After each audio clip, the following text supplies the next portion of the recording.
Dober dan, en lep kolesarski pozdrav. Danes se spet odpravljam na eno vožnjo po Italiji, po poti pa vam bom povedal, zakaj se izogibam kolesarjenju ob Soči. Za začetek se bom pa najprej odpeljal čez Sokanski most do vstopa na kolesarsko stezo. Evo, tukaj je vstop na kolesarsko stezo. Tle celo vidimo na števcu, da je letos šlo mimo že 16.843 kolesarjev, danes pa iz Nove Gorice vplave 58 in nazaj 45. Zadeva očitno deluje po principu dveh indukcijskih zank. Ko jih kolesar prevozi, se v zankah sproži minimalen tok. Zadeva je očitno dovolj občutljiva, da jo sproži tudi karbonska specialka, ki ima zelo malo kovinskih elementov. Dve zanki sta pa zato, da naprava ugotovi, iz katere smeri je kolesar prišel. Smer pač določi tako, da ugotovi, katera zanka se je sprožila delček sekunde prej od druge. Števec dela točno, ker sem počakal, da sta šla dva kolesarja mimo in sem videl, da so se številke realno povečale. Ok, to je zdaj to, kar sem jaz danes mislil na kolesarski stezi posnet. Zdaj grem pa lepo nazaj čez Sokan in v Italijo. Sicer je pa danes 12. avgust. Počakal sem do 5. popoldan, ampak zunaj je še zmeraj 33 stopinj Celzija. Smo na pragu še enega vročinskega vala, tako da sem si izbral eno lažjo furo po italijanskih ravninah.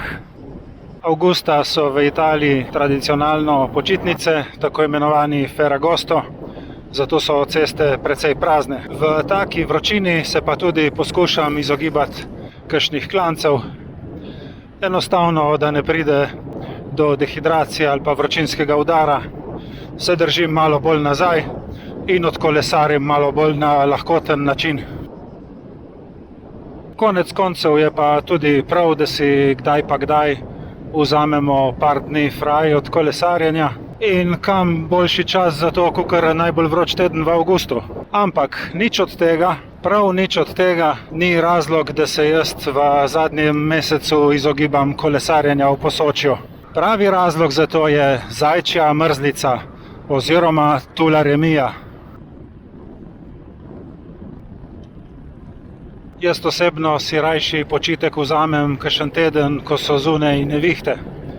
Take vroče in sončne dni pa vseeno izkoristim za kolesarjenje. In se spomnim lani, ko sem začel z YouTube kanalom 31. julija 2020, sem ravno tako čakal do 5. popoldan in je bilo zunaj še kar 35 stopinj Celzija. Tako da teh današnjih 33 stopinj ne igra neke velike drame v mojem življenju. Celo sem se odločil, da bom v Italiji naredil en manjši vzponček, da ne bo prav sama ravnina. Nasplošno pa poleti velja, da gremo na kolesarjenje dopoldan oziroma pozneje popoldan. Moj nasvet pa bi bil, da si izberete traso v smeri sever-jug. Če ob cesti rastejo drevesa ali grmovje, boste imeli v vsakem primeru sonce z leve ali desne strani in posledično na cesti tudi več sence. Pa da ne pozabim, ta teden je prišla ven prometna novela. Časopisni članki so bili polni novic o tem, kako so višje kazni za telefoniranje, nižje kazni za določene prekoračitve hitrosti. Precej je bilo debate tudi o zavijanju desno pri rdeči luči. Zelo malo, praktično skoraj nikjer, pa ni bilo omenjeno to, da je zdaj uradno uzakonjeno tudi prehitevanje kolesarjev vsaj na 1,5 metra bočne razdalje. Jaz mislim, da je to precej pomembna novica. Ne poznam pa razlogov, zakaj so se jo novinarji v taki meri izogibali. Ja, ta vzpon je super, ker je komplet v senci. Mimogrede, moja soproga se vsem gledalcem lepo zahvaljuje za vso izkazano podporo pri njenem YouTube kanalu 10.000 korakov na dan.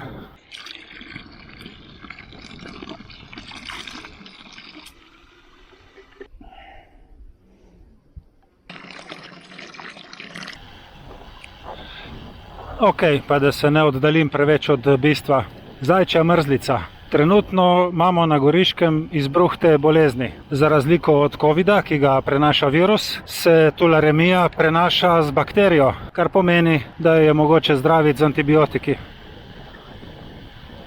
Izbruh beležimo v Vipavski dolini med Ajdovščino in Novo Gorico ter v Posočju od Nove Gorice do Bovca. Prej v 30 letih na Goriškem ni bilo niti enega primera tularemije, zdaj pa v juniju in juliju kar 27 primerov.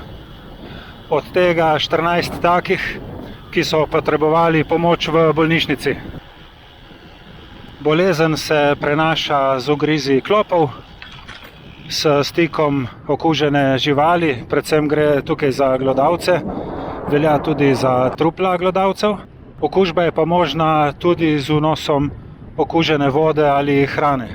Izbruh zajčje mrzlice pripisujejo temu, da se je letos zelo povečalo število glodavcev, predvsem miši, hkrati pa je bil maj izredno deževen in vlažen. Zajčja mrzlica se prenaša iz živali na človeka, med ljudmi pa prenos ni mogoč. Človeka, ki zboli, ni potrebno dajati v osamitev.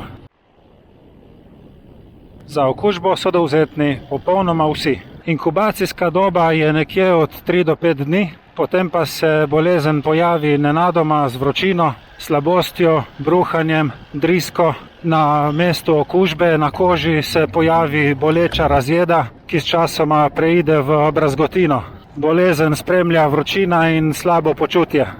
Saj vem, verjetnost za okužbo je zelo majhna, ampak zakaj bi izzival? Star sem 50 let in v teh časih res ne rabim prav nobenih komplikacij. Pri kolesarjenju v Posočju je največja verjetnost, da dobiš kakšnega okuženega klopa. Poleg tega je pa problem, da se ne moreš zanesti na vodne vire, ki jih imaš ob poti. Se pravi, si omejen na kupovanje vode v trgovinah oziroma da greš enostavno z 2 bidoni od doma in da po poti ne točiš več. Drugače si pa več koristnih informacij lahko preberete na spletni strani od NIJZ, na Regional Goriška in pa na Wikipediji.